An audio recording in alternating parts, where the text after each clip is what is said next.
میری بیوی نے مساج سینٹر کھول لیا۔ وہ عورتوں کی مساج کرتی تھی اور بہت پیسے کما رہی تھی۔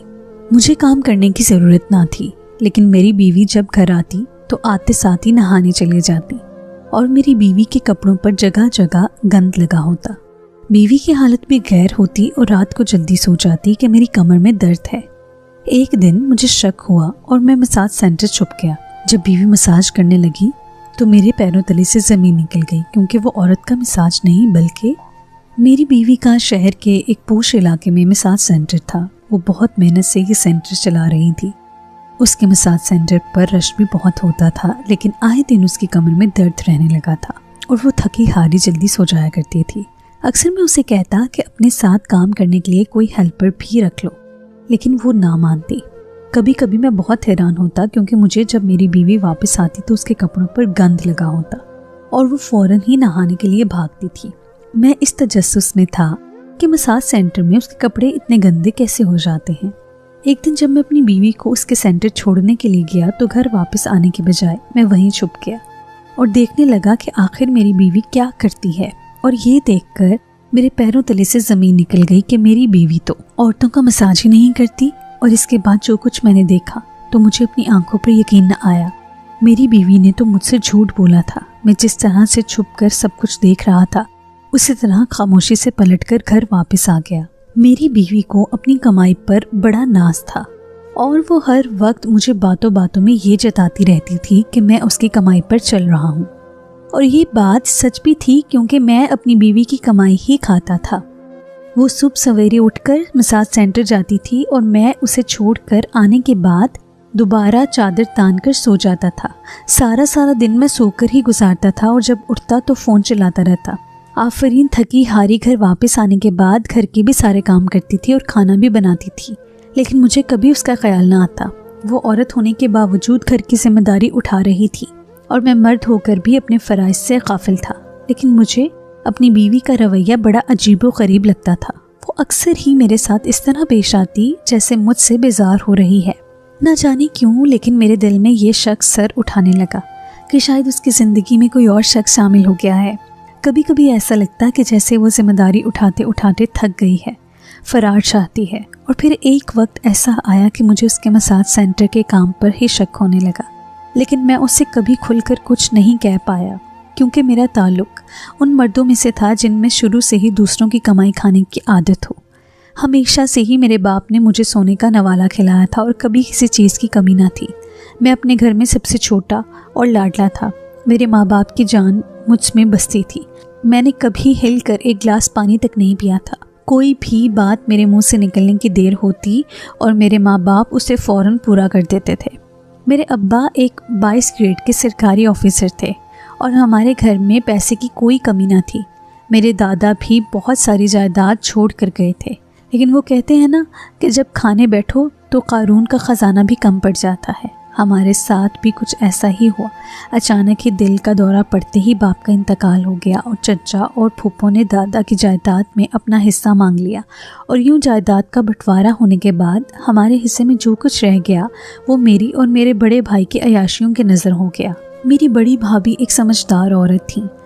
اس نے کچھ پیسہ بچا کر بھائی کو ایک کاروبار شروع کر دیا تھا۔ بھائی چاہتے تھے کہ میں بھی ان کے ساتھ کاروبار میں لگ جاؤں، لیکن میں اپنے ہڈ حرام طبیعت کے باعث کسی کام میں ہاتھ نہیں ڈالنا چاہتا تھا۔ میری اماں اب بھی پہلے کی طرح ہی مجھے چھوٹا بچہ سمجھتی تھیں اور بھائی سے کہتی تھیں کہ تمہارا فرض ہے اپنے چھوٹے بھائی کو کھانا کھلاؤ، اسے جگہ دو، تم اسے کام کرنے کے لیے کیوں کہتے ہو؟ غرض اماں کی شہ پا کر میں اتنا بگڑ گیا تھا کہ باپ کے مرنے کے بعد بھائی کے ٹکڑوں پر پلنے لگا تھا۔ بھائی جب بھی مجھے کسی بھی کام کو کرنے کو کہتے تو اماں ہمیشہ ہی بیچ میں آ کر اسے باتیں سنانے لگتی۔ بھائی کیونکہ گھر میں بہت بڑا تھا اور شادی شدہ تھا، اس لیے وہ بہت ذمہ دار تھا۔ اس نے جیسے تیسے میری بھی شاہی خرچہ برداشت کیا اور کبھی اف تک نہ کیا۔ دراصل وہ اماں کے آگے مجبور تھا، کیونکہ وہ جیسے ہی مجھے ڈانٹنے لگتا تو اماں کی فوراً طبیعت خراب ہو جاتی۔ میں کوئی چھوٹا بچہ نہیں تھا بلکہ ایک 24 سال کا نوجوان تھا، لیکن ہر وقت گھر میں پڑا موبائل فون چلاتا اور اماں سے نت نئے کھانوں کی فرمائش کرتا۔ میں گھر کا وہ چھوٹا بچہ تھا جسے ماں باپ کے لاڈ پیار نے پوری طرح سے بگاڑ کر رکھ دیا ہے۔ خاندان میں جیسے ہی میرے عمر کے لڑکوں کی شادیاں ہونا شروع ہوئیں، اچانک ہی میری اماں کو میری شادی کا جوش چڑھ گیا۔ بھائی نے صاف کہا کہ جب تک زبیر کمائے گا نہیں ہم اس کی شادی نہیں کریں گے۔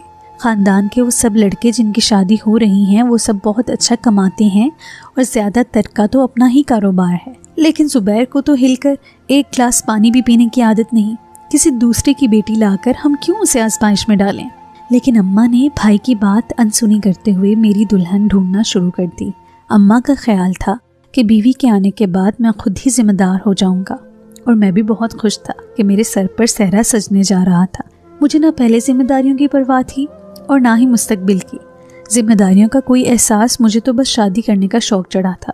نہ جانے کیوں ماؤں کو ایسا لگتا ہے کہ ان کے بیٹے شادی کے بعد ٹھیک ہو جائیں گے، جبکہ شادی سے انسان کی فطرت کا کیا تعلق۔ اماں نے اپنی جان پہچان کے لوگوں میں رشتہ تلاش کرنا شروع کر دیا، تو اماں کی دوست کے توسط سے آفرین کا رشتہ مل گیا۔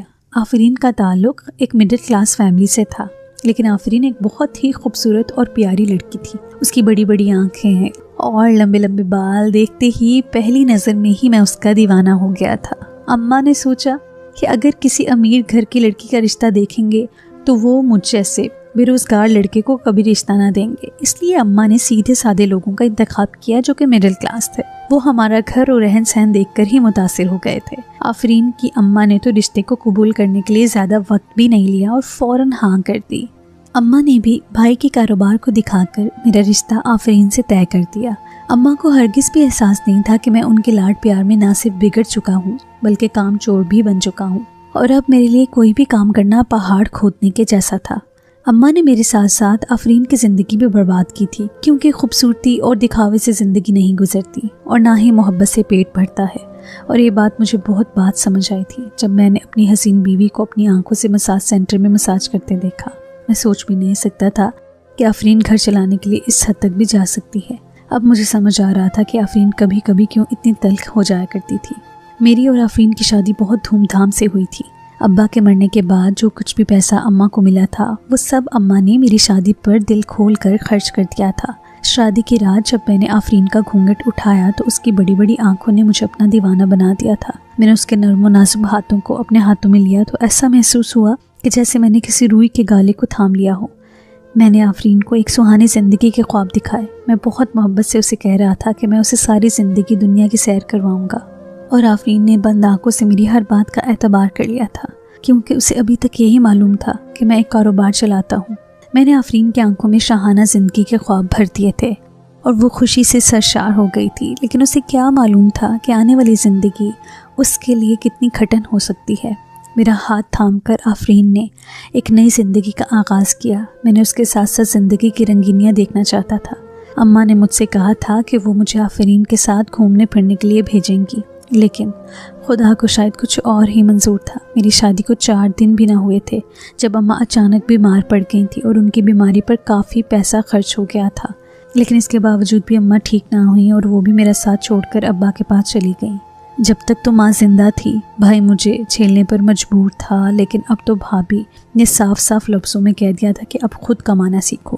اماں نے آخری وقت میں ان کے علاج پر بھائی کے پہلے ہی بہت پیسے لگا چکی تھی۔ اماں کی موت نے مجھے بہت بڑا صدمہ پہنچایا۔ میں تو ماں کے آنچل میں چھپ کر بڑا ہونے والا ایک ایسا مرد تھا جو اکیلے میں کچھ نہیں کر سکتا تھا۔ میں نے کبھی سوچا ہی نہیں تھا کہ جب میری ماں باپ نہ ہوں گے تو میں کس کے سہارے زندگی گزاروں گا۔ آفرین کو اماں کے انتقال کے کچھ ہی دنوں کے بعد اندازہ ہو گیا کہ اس کے ساتھ دھوکہ ہوا ہے اور میرے پاس کاروبار کے نام کچھ نہیں ہے۔ اماں نے کبھی مجھے اور آفرین کو کسی چیز کی کمی نہ ہونے دی تھی، مگر اماں کی جانے کی فوراً بعد ہی آفرین چھوٹی سے چھوٹی چیز کے لیے پریشان ہونے لگی۔ وہ تو یہ جان کر حیران رہ گئی تھی کہ جو کچھ بھی ہے وہ سب بڑے بھائی اور بھابھی کا ہے اور میرے پاس ایک پھوٹی کوڑی نہیں ہے۔ اماں نے جاتے جاتے میرے نام پر جو پیسے چھوڑے تھے وہ بھی ختم ہو گئے تھے۔ ابا کی ساری زندگی کی کمائی اور دادا کی جائیداد اب پوری طرح سے ختم ہو چکا تھا۔ بھائی تو پہلے ہی میری کام چوری اور نکمے پن سے بیزار تھا۔